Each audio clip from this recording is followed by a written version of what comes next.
நீதிபதி முத்துக்குமரன் அவர்கள், மதுரை அமர்வு நீதிமன்றம் இருக்குல்ல, இங்கதான் ஃபுல்லா அந்த கேஸ் ப்ரொசீடிங்ஸ்லாம் நடந்துட்டு இருந்துச்சு.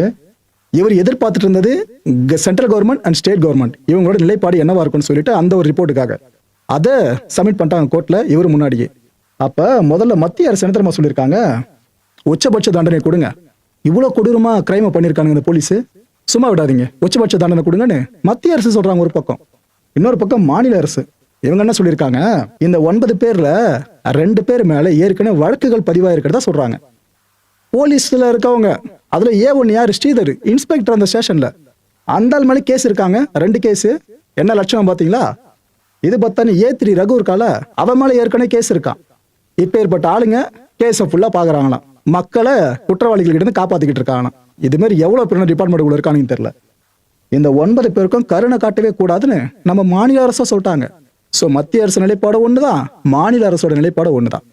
இந்த 2 ஒரு விஷயமும் கோர்ட்டு கிட்ட சப்மிட் பண்ணப்பட்டாச்சா, ஜட்ஜ் இதுக்கப்புறம் என்ன முடிவு எடுப்பார்னு நினைக்கிறீங்க?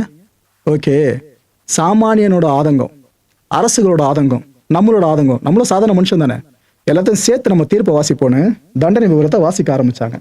ஆக்சுவலா இதுக்கு முன்னாடி இந்த கேஸ்ல இந்த A1 A3 இவங்களாம் என்ன தெரியுமா சொன்னாங்க, அந்த 9 பேரும் எங்க மேல கேஸே இல்லைன்னு போய் சொல்லியிருக்கானுங்க. இப்ப ஸ்டேட் கவர்மெண்ட் மூலமா அவங்க மேல கேஸ் இருக்க விஷயமும் கன்ஃபார்ம் ஆயிடுச்சு. போலீஸ் போய் சொல்றது இத்தனை பேர் இருக்கானுங்க உள்ள.